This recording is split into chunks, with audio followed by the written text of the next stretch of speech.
3월 한 달 동안 요한복음을 통해 진리이신 예수님에 대한 설교를 하고 있습니다. 오늘은 당신을 위한 기도라는 제목으로 요한복음 17장 예수님이 제자들을 위한 기도의 내용을 함께 나누고자 합니다. 제가 화면을 통해 이 세 명의 미국 분들을 소개합니다. 여러분, 이 세 분을 보시면서 이 세 명의 공통점이 무엇인가를 한번 찾아보길 바랍니다. 조지 워싱턴, 에이브라함 링컨, 해리 트루먼. 첫 번째 공통점은 여러분 잘 아실 거예요. 남자, 그리고 미국 사람. 아니, 그게 아니라 첫 번째 공통점은 바로 대통령입니다. 미국의 대통령입니다. 첫 번째 대통령, 16번째 대통령, 33번째 대통령입니다. 근데 두 번째 공통점 여러분 모르실 거예요. 이 세 분은요, 기도하는 대통령이었습니다. 조지 워싱턴은요, 본인의 교회에 나무 밑에 의자가 있었는데 기도를 너무 열심히 해갖고요, 그 의자가 움푹 내려앉았다고 합니다. 또한 우리 에이브라함 링컨은요, 아무리 바빠도 기도하는 시간이 있었습니다. 그래서 본인 사무실 앞에 흰 손수건이 이렇게 달려 있으면 기도한다는 사인이었어요. 아무도 들어올 수 없게 했다는 겁니다. 또한 우리가 잘 아는 트루먼 대통령은요, 나라의 큰 문제를 해결하고 싶을 때 그 서류를, 큰 그 뭉치를 들고 예배당에 가서 기도했다고 합니다. 여러분, 이 세 명의 대통령이 나라를 위해서, 또한 국민들을 위해서 기도했다면 그 국민들이 얼마나 행복했을까라는 생각을 해봅니다. 또한 기도하는 사람 하면 생각나는 분이 있죠. 평생 살면서 5만 번의 하나님의 기도의 응답을 받은 조지 물러입니다. 5만 번이에요. 50,000 prayers has been answered. 그가 기도 수첩에 적은 기도 중에 5만 번의 기도가 응답됐다고 합니다. 여러분, 이런 분이 나를 위해서 기도한다고 하면 상상해 보십시오. 근데 누군가 나를 위해서 기도한다, 누가 나를 위해서 중보 기도해 준다. 여러분, 누가 나에게, 내가 집사님을 위해서 기도하고 있습니다, 제가 집사님 가정을 위해서 기도하고 있습니다, 제가 집사님 일터를 위해서 기도하고 있습니다, 제가 집사님 자녀들을 위해서 기도하고 있습니다, 이런 말을 들을 때 우리는 늘 행복을 느낍니다. 근데 오늘 요한복음 17장은요, 누가 우리를 위해서 기도하고 있습니까? 하나님의 아들인 예수님이 저와 여러분을 위해서 기도하고 있는 거예요. 이것보다 우리를 행복하게 만드는 것은 없다고 저는 믿습니다. 오늘 당신을 위한 기도라는 제목을 통해 예수님이 제자들을 위해서 기도하셨지만 그 제자들을 위한 기도는 오늘날로 저와 여러분을 위한 기도입니다. 오늘 설교를 제가 준비하면서 여러분, 주보 안에 있는 설교 대지를 따라오세요. 근데 제가 설교 대지 안에 모든 포인트 앞에 동그라미 3개를 이렇게 적어봤습니다. 이 동그라미 3개는요, 여러분의 이름을 한번 넣어보세요.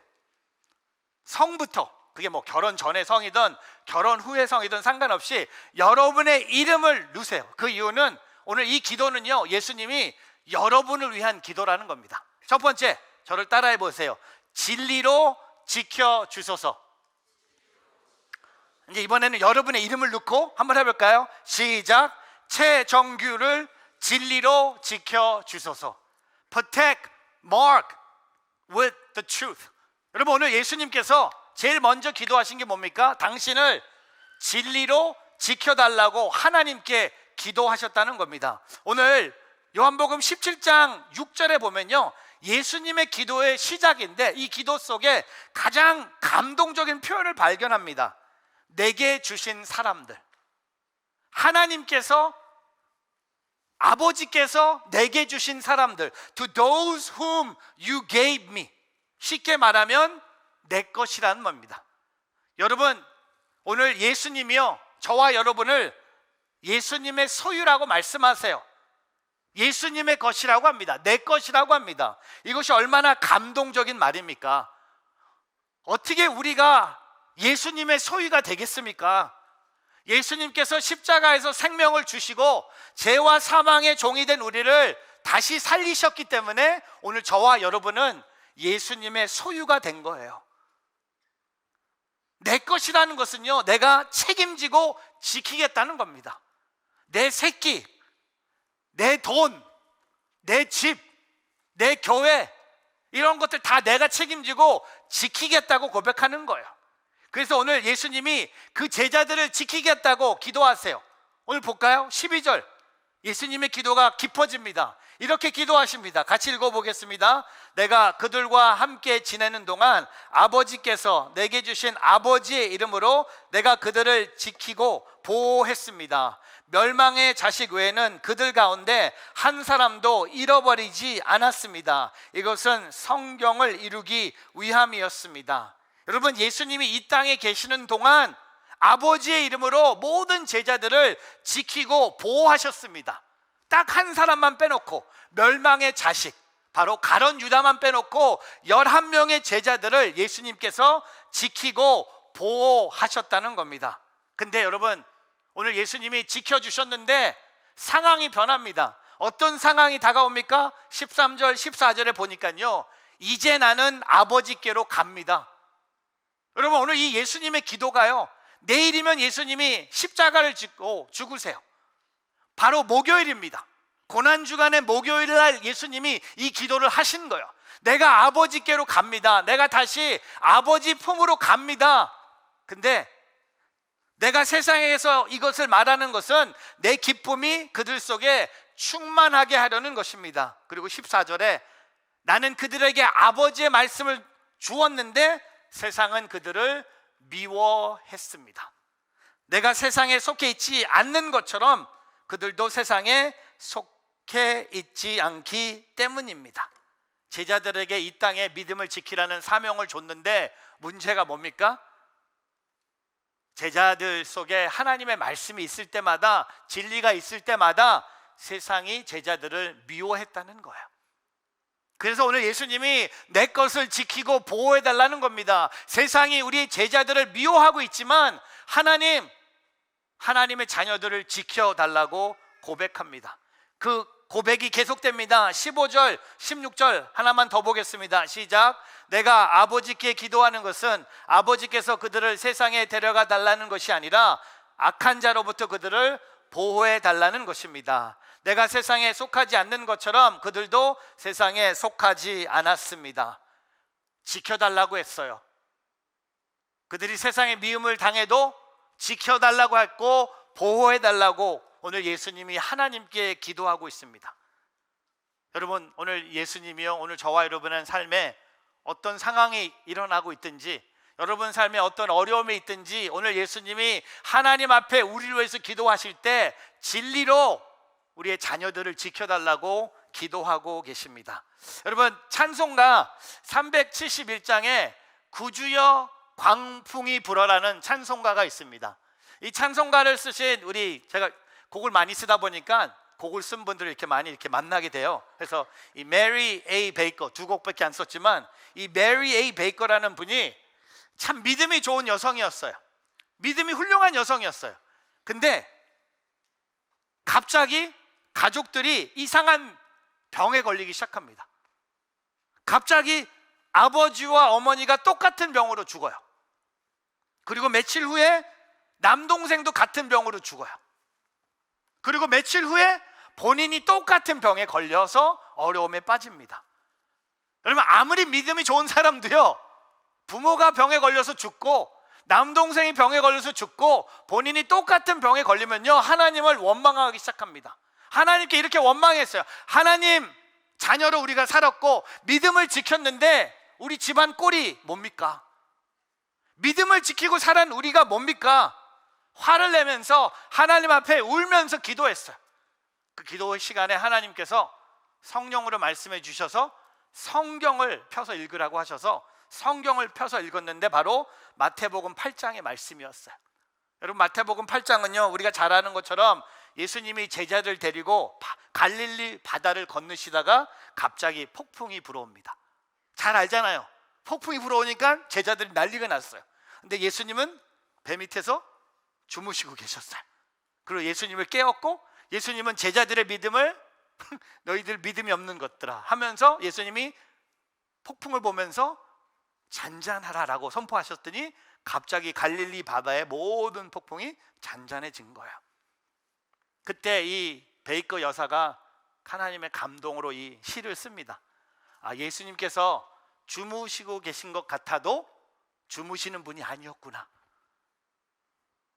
그분이 잔잔하고 하라고 말씀하시면 그 어떤 세상의 악한 파도도 그 명령에 복종하면서 잔잔해지구나 라고 생각하면서 그때 그 감동의 시로 이 찬송을 쓴 거예요. 근데 저는 오늘 이 찬송가의 2절을 같이 한번 읽고 싶어요. 2절을 읽으면서 여러분 지금 인생에 파도가 치고 있잖아요. 인생에 파도가 치고 있잖아요. 그걸 알고 계신 분도 계신데 파도가 치는데 모르는 분도 계세요.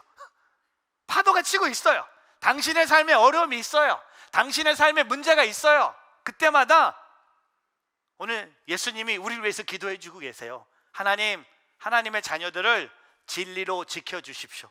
같이 한번 2절을 읽어보겠습니다. 시작.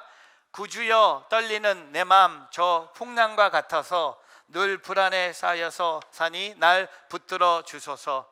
세상의 풍파가 나를 삼키려 합니다. 지금 죽게 될 날 돌아보사 곧 구원해 주소서. 후렴.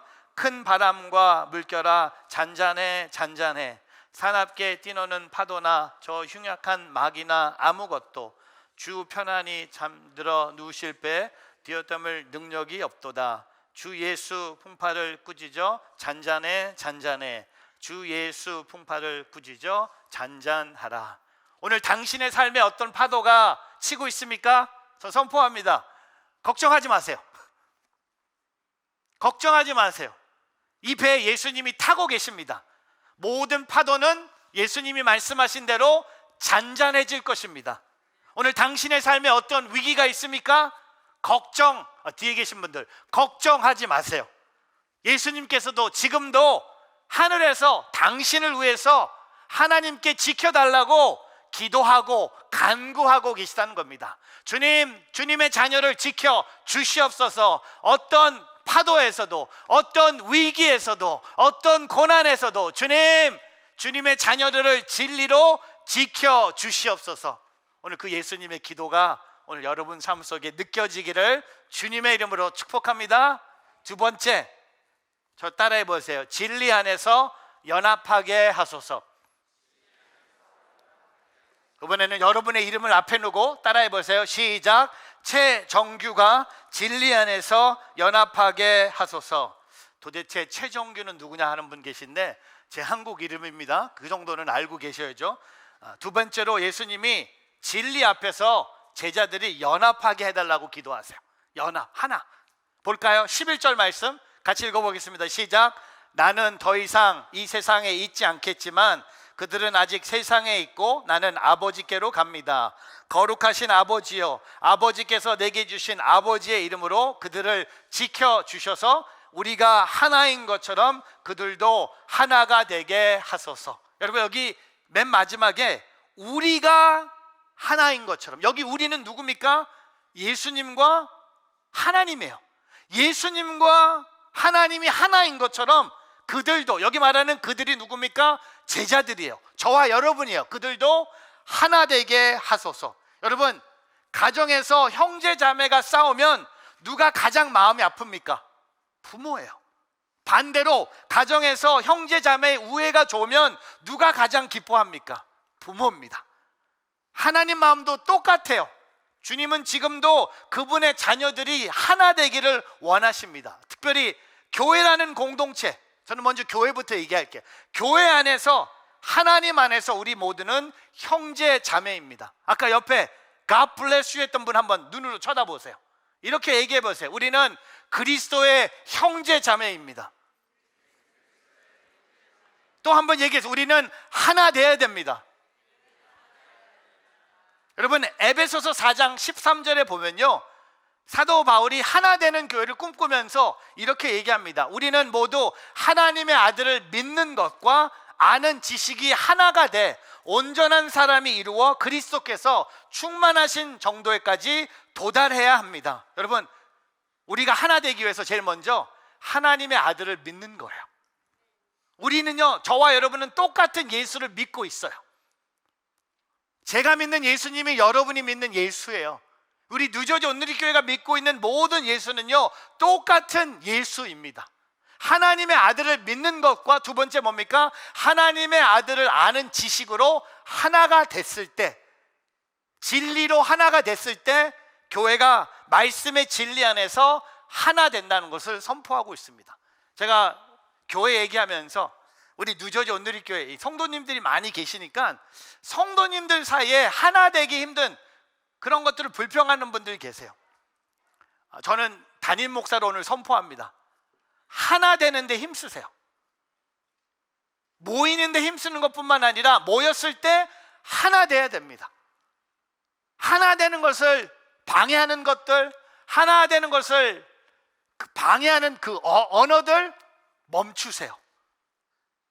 성도에 대해서 안 좋게 얘기하는 것 하지 마세요. 목회자에 대해서 안 좋게 하는 것 하지 마세요. 저 앞에 와서 하세요. 하고 싶으면 하세요. 하지만 교회가 하나 되기 위해서 저 사람은 나랑 스타일이 안 맞는 것 같아. 저분 나한테 너무 눈에 안 맞는 것 같아. 옷 입는 거, 말하는 거, 행동하는 거, 그런 얘기 하지 마세요. 말하지 마세요. 차라리 그냥 입을 꽉 깨무세요. 좀 아파보세요. 그 사람도 사랑해야 된다는 겁니다. 나랑 안 맞는 사람, 나를 힘들게 하는 사람, 나를 공격하는 사람, 나를 안 좋게 이해하는 사람 교회 안에 있어요. 그냥 그 사람도 내가 품어야 된다는 겁니다. 왜? 하나 되기 위해서. 여러분, 교회가 하나 되는 게 이렇게 힘든 거예요. 그 교회가 하나 되는 걸 막는 영들아, 예수의 이름으로 떠나갈지어다. 하나 되는데 힘써야 된다. God bless you만 하는데 하나 됩니까? 그럼 하루 종일 God bless you만 하지. 옆에 있는 사람 보세요. 하나 될 것 같아요? 한번 보세요. 와, 이런 사람이랑 하나 될 수 있을 것 같아요? 네, 교회 얘기는 그만하고 다른 하나 되는 얘기 할게요. 좀 더 가정이 하나 돼야 됩니다. 가정이 하나 돼야 돼요. 요새 보면요, 교회 다니는데 부부 사이에 어려운 분들이 많으세요. 그래서 오늘 저는 하나님의 말씀대로 부부가 하나 되는 방법을 다시 한번 말씀드립니다. 에베소서 5장 22절입니다. 아내들이요, 모든 아내들이요, 손 한번 들으세요. 아내들이요, 손 드세요. 아내들이요, 아내가 될 분도 손 드세요. 아내들이요, 잘 들으세요. 아내들이요, 남편에게 복종하기를 주께 순종하듯 하십시오. 아멘 안 해. 와, 아멘을 안 하는데 무슨 복종이 일어나겠어요? 다시 할게요. 아내들이요, 손 드세요. 아내들이요, 남편에게 복종하기를 주께 순종하듯 하십시오. 여성분들이 아멘 소리가 들려야 되는데 일부 예배 때 했는데 장로님이 아멘 하더라고요. 뭐가 잘못됐어. 장로님 오늘 집에 가서 많이 혼났을 거예요. 오늘 저녁에 국물도 없을 것 같은데, 아내들은 남편에게 복종해야 됩니다. 주께 순종하듯. 그럼 가정이 하나 될 것입니다. 그 다음 절 보세요. 23절. 이는 그리스도께서 교회의 머리 되심 같이 남편은 아내의 머리이기 때문입니다. 그리스도가 바로 몸의 구주십니다. 24절. 교회가 그리스도께 복종하듯 아내들도 모든 일에 남편에게 복종하십시오. 아내들이요, 남편에게 복종하십시오. 이러고 끝나면 안 되잖아요. 한 절이 더 있네. 25절. 남편들이요, 손 드세요. 남편들이요, 손 드세요. 이게 그냥 아내들 복종으로 끝나. 남편의 역할이 뭡니까? 아내 사랑하기를 그리스도께서 교회를 사랑하시고 교회를 위해 자신을 내어주심 같이 하십시오. 목숨을 다해 아내를 사랑하세요. 남편들, 아내를 사랑하는 것, 그것이 또한 가정의 하나 되는 하나님의 방법입니다. 남편들, 아내만 사랑하세요. 다른 모 여자 사랑하면 큰일 납니다. 다른 사람 보지 않기를 바랍니다. 오직 아내만 사랑하십시오. 남편들, 아내만 사랑하세요. 그러면 아내들도 남편에게 복종함으로써, 오늘 이 말은요, 제 말이 아니에요. 하나님의 명령이에요. 가정이 하나 되는 비결입니다. 제가 2주 전에 주례를 섰는데 주례사 끝나자마자 옛날 교회 권사님들이 난리가 난 거야. 마크채 목사님 주례 킹이래. 주례 완전히 하나님 다음으로 주례를 잘하는데 저래. 웃겼다가 울렸다가 영어로 갔다가 다 했는데, 근데 권사님 한 분이 목사님 질문이 하나 있는데 목사님은 확률이 얼마입니까? 그런 거. 확률? 퍼센테이지를 얘기하는데 무슨 확률을 했더니 목사님이 주례하면 결혼이 잘 살아야 되는데 혹시 목사님한테 주례받고 이혼한 커플도 있냐고. 아니 주례사 잘 끝났는데 왜 그런 밥맛이 그냥 사라지는 질문이었어요. 또 생각해 보니까 제가 결혼식 주례를 많이 했는데 이혼한 가정이 둘이 있어요. 둘. 근데 둘만 있겠습니까? 이혼만 안 했지 지금 이혼하는 것처럼 사는 가정도 있을 거예요. 근데 제가 그랬어요. 아니 두 명이, 제가 속으로 그랬어요. 두 명이 이혼한 거 내 잘못이에요? 내 잘못이야? 혜정 잘 알고 내 잘못.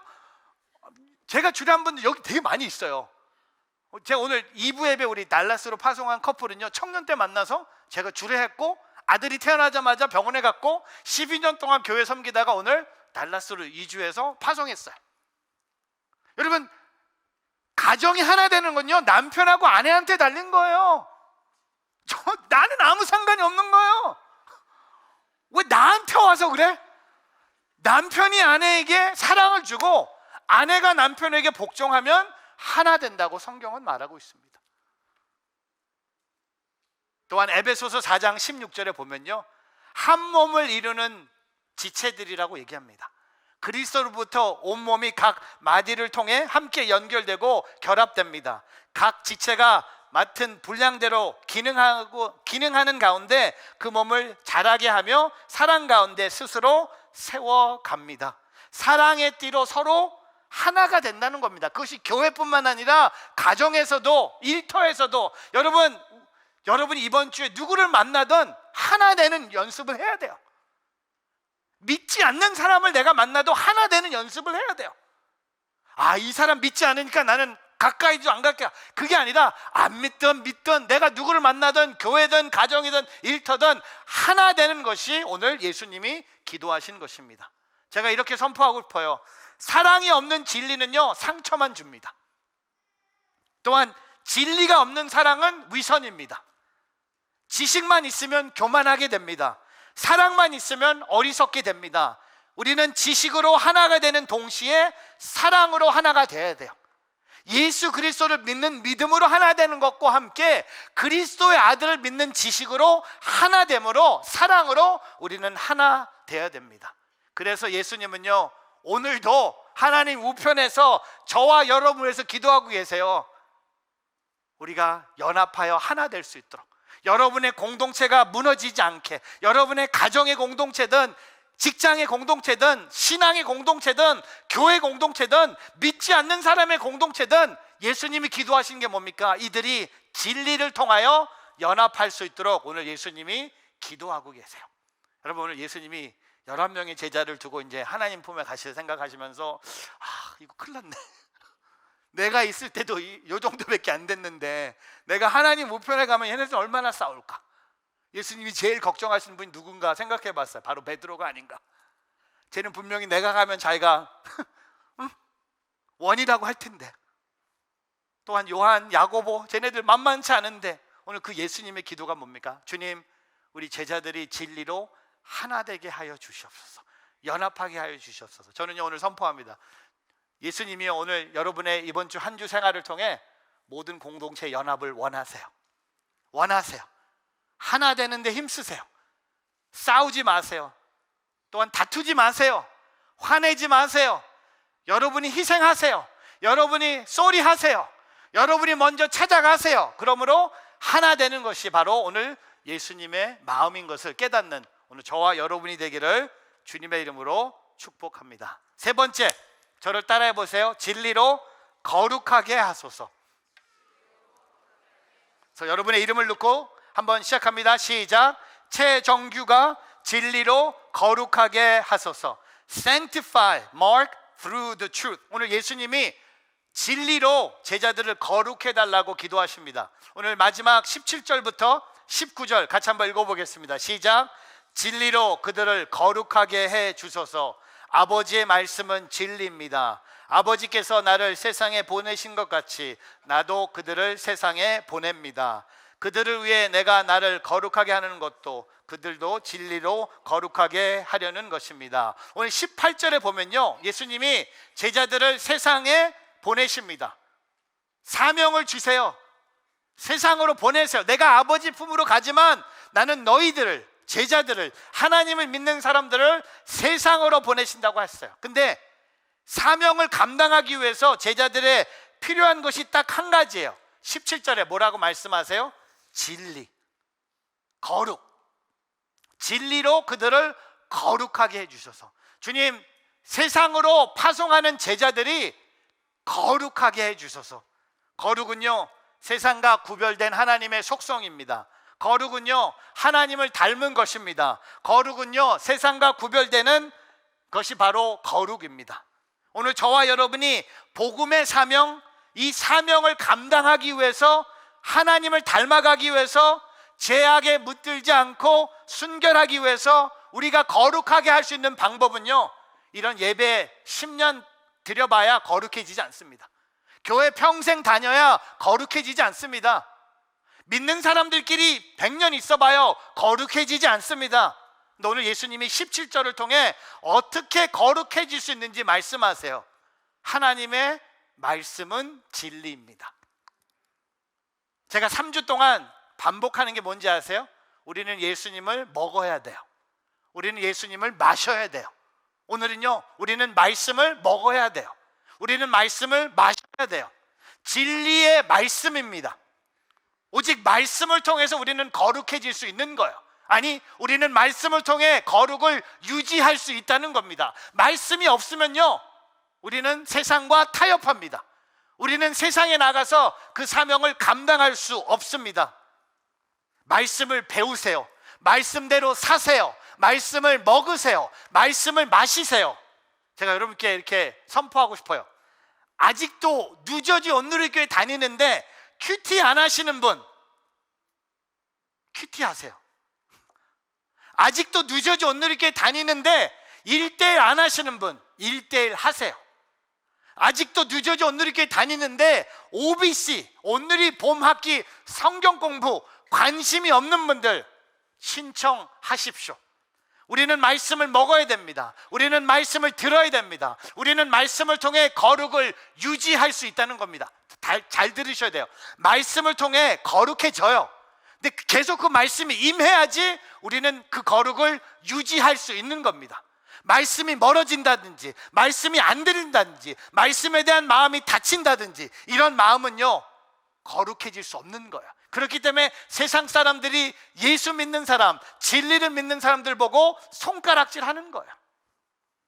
시편 119편 9절에 청년이 어떻게 그 길을 깨끗하게 지킬 수 있겠습니까? 주의 말씀을 따라 주의하는 것입니다. How can a young person stay on the path of purity? By living according to your word. 여러분, 오늘 제가 여러분을 축복합니다. 여러분은요, 하나님 나라의 청년들이에요. 왜냐하면요, 우리는 죽으면 영원한 나라에 갈 거예요. 하나님의 나라는 영원하기 때문에 이 땅에 내가 80을 살든 60을 살든 이 땅의 인생은 청년 같은 거예요. 오늘 시편 119편은요, 성경에서 가장 긴 한 장에 시편 119편의 핵심이 뭡니까? 바로 이 9절이에요. 주님의 말씀을 따라 의지하는 것이 거룩하게 살 수 있다는 겁니다. 진리로 거룩하게 할 수 있는 유일한 하나님의 방법, 말씀이 내 안에 있지 않고는요, 여러분 100번 회개해봐도 우리는 거룩해질 수 없는 거예요. 또한 디모데전서 4장 4절과 5절 같이 있습니다. 하나님께서 창조하신 것은 모두 선하심으로 감사하는 마음으로 받으며 버릴 것이 하나도 없다. 그리고 5절, 그것은 하나님의 말씀과 기도로 거룩해진다. 여러분, 거룩을 생각하면서 하나님의 말씀이 어디에 있는지 한번 보세요. 여러분 삶 속에 거룩을 생각하면서 기도가 어디에 있는지 한번 생각해 보세요. 제가 약속하는 것은요, 말씀도 멀리 있고 기도도 멀리 있는 사람, 거룩도 멀리 있을 거예요. 하지만 말씀을 먹고 말씀을 마시고 말씀과 가까이 있고 기도도 가까이 있는 사람, 그 삶 자체가 거룩이라는 겁니다.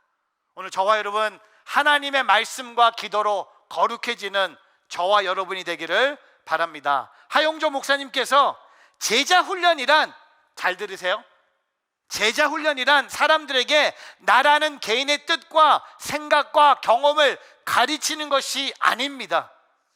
하나님 아버지의 말씀과 뜻과 사랑을 말하며 가르치는 것이 바로 제자 훈련입니다. 즉 하나님이 주신 말씀과 하나님 아버지께서 보내신 예수님을 알게 하는 일이 바로 제자 훈련이라는 겁니다. 여러분, 제자 훈련하면서 자꾸 나의 개인적인 뜻과 생각과 경험을 제자에게 가르치는 것이 제자 훈련이 아닙니다. 제자 훈련은요, 하나님의 말씀과 뜻과 사랑을 제자에게 말해주는 거예요. 예수님을 보여주는 거예요. 예수님을 말하는 거예요. 예수님을 느끼게 해주는 것이 바로 제자 훈련이라는 겁니다. 오늘 예수님이 제자들 위해서 진리로 거룩하게 해주십시오라고 기도했습니다. 여러분, 오늘 이 예수님의 중보 기도가 여러분 인생에 응답되기를 주의 이름으로 축복합니다. 다른 사람의 기도가 아니고요, 예수님의 기도예요. 오늘 이 예수님의 기도가 여러분 삶 속에 응답되기를 주의 이름으로 축복합니다. 오늘 말씀을 정리하면서요, 스코틀랜드의 종교 계획자 존 닉스라는 분이 있습니다. 이 녹스는요, 임종을 앞두고 병상에서 하루하루 보내면서 요한복음 17장, 오늘 예수님의 기도를 읽었다고 합니다. 언제 하나님이 날 부르실지 모르는 그 병상에서 매일매일 요한복음 17장 예수님의 기도를 읽었어요. 육체의 생명력이 사그러들고 있었지만 나를 위한 예수님의 기도를 읽으면서 예수님이 함께 계심을 경험했습니다. 오늘 예수님의 기도 다시 한번 여러분께 선포합니다. 여러분이 진리로 지켜주소서라고 예수님이 기도하세요. 또 여러분을 진리 안에서 연합하게 하소서라고 예수님이 기도하세요. 또한 예수님이 여러분에게 진리로 거룩하게 하소서라고 기도하십니다. 저는 이 기도를 통해서, 이 예수님의 기도를 통해서 여러분의 삶이 살아날 것을 확신합니다. 이 기도를 통하여 여러분의 인생이 회복되기를 축복합니다. 또한 이 기도를 통하여 반드시 우리가 승리할 것을 예수의 이름으로 선포합니다. 이 설교를 마무리하면서 생각난 옛날 찬양이 있습니다. Someone is praying for you 라는 찬양인데요, 한국말로 누군가 널 위해 기도하니. 여러분, 이 찬양 아시죠? 제가 이 찬양을 이번 주 준비하면서 저는 평생 여기에 나오는 후렴에 누군가 하면 저희 외할머니 생각했어요. 우리 어머니 생각했어요. 그리고 저에게 예수님을 보여주신 목사님들을 생각했어요. 근데 오늘 요한복음 17장을 생각하면서 여기에 나오는 누군가가, 오늘 요한복음 17장은 바로 예수님이세요. 오늘 예수님이 저와 여러분을 위해서 기도하고 계세요. 여러분, 이것보다 행복한 게 어디 있겠습니까? 비록 내 삶에 문제가 있고, 비록 내 삶에 부족함이 있고, 비록 내 삶에 아픔이 있지만 오늘 이 말씀을 통해 하나님의 아들이신 예수님이 나를 위해서 기도하고 계세요. 그래서 이 찬양이 이렇게 고백하죠. 여러분의 모습이 아닌가 생각합니다. 당신이 지쳐서 기도할 수 없고, 혹시 그런 분들 계세요? 너무 지쳐서 기도할 수 없는 분들 계세요? 또한 눈물이 빗물처럼 흘러내릴 때 여러분 아셔야 돼요. 주님은 아시네. 당신의 약함을 사랑으로 돌봐주시네. 그리고 2절에 가면요, 당신이 외로이 홀로 남아있을 때 당신은 누구에게 위로를 얻나? 주님은 아시네. 당신의 마음을 그대 홀로 잊지 못함을. 그리고 후렴에요, 누군가 널 위하여, 다른 말로 예수님이 여러분을 위하여, 누군가 예수님이 기도하네. 내가 여러분이 홀로 외로워서 마음이 무너질 때, 할렐루야, 누군가 누군가가 누구예요? 예수님이. 우리 엄마도 아니고요, 우리 천국에 계신 외할머니도 아니고 우리 친할머니도 아니세요. 예수님이 오늘 나를 위해서 기도하고 계세요. 오늘 이 예수님의 기도로 저 선포합니다. 예수의 이름으로 회복이 있을지어다. 다시 일어날지어다. 다시 승리할지어다. 다시 걸어갈지어다.